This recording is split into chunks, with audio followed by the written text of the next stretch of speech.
Hai, msanii maarufu kutoka Uganda Jose Chameleone ametangaza kuwa sasa hivi bana hawezi tena kunywa pombe wala kuvuta sigara. Na hii sio kwa sababu ya maagizo ya daktari, bali ni uamuzi wake binafsi baada ya kutafakari afya yake kwa kina zaidi. Hitmaker wa ngoma ya Tubonge, Jamila na zingine nyingi ambazo temu zile pale zilifanya vizuri sana kwenye kiwanda cha muziki wa Bongo Flava. Hapa anazungumzia Jose Chameleone. Amerejea bana baada ya kurudi kutoka Marekani ambako alikokuwa anafanywa matibabu mara kadhaa kwa wale maradhi ambayo aliyokuwa anasumbuliwa nayo time ile pale. Na ugonjwa ambao Jose Chameleone alikuwa anasumbuliwa nao time ile pale ni uvimbe wa kongosho ambao ulikuwa unasababishwa na matumizi ya kupita kiasi ya pombe na sigara. So dua zilikuwa ni nyingi sana kwa Wakenya pamoja na Tanzania ambao walikuwa wanamuombea Jose Chameleone aweze kurecover na arudi bana kwenye afya yake nzuri, kwa sababu kuna namna ambavyo ametengeneza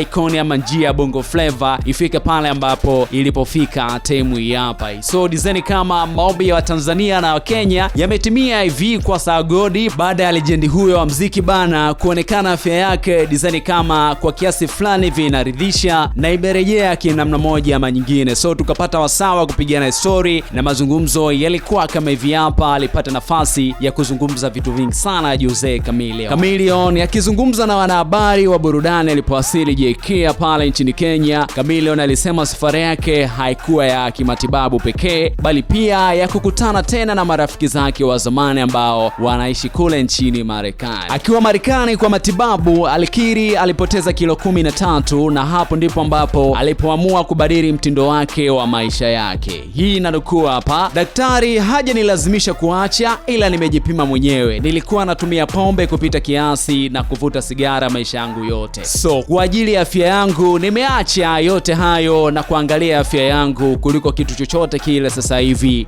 maishani mwangu. Lakini Chameleone pia alieleza kuwa alikaribia kufa na naamini Mungu amempa nafasi ya pili ya kuishi hapa duniani. Jose Chameleone alisikika na kusema kwamba hii ni raundi ya pili ya maisha, raundi ya kwanza imeisha. Imebaki miaka mitatu tu nifikishe miaka 50. Kuna mambo lazima nipunguze kuyafanya ikiwemo vilevi na vitu vingine. Na je, kuhusu muziki Jose Chameleone alilizungumziaje baada ya kumuuliza hili swali? Chameleone alisema hajarejea kikamilifu, lakini ana hamu kubwa sana ya kusaidia wasanii wengine, na hii alinukuliwa kwa kusema kwamba sihitaji tena kuthibitisha chochote. Mimi ni hitmaker, kazi zangu zinajieleza. Sasa ni wakati wa kuinua watu wengine. Kusaidia mtu kung'aa hakuondoi mwanga wako. Chameleone pia alikumbuka jinsi Kenya ilivyokuwa sehemu ya mwanzo wa safari ya muziki wake miaka 25 iliyopita. Hata uhusiano wake wa kwanza wa kimapenzi ulianzia hapa yani. Na hii anatuambia kwamba hata mpenzi wangu wa kwanza nilikutana naye hapa Kenya.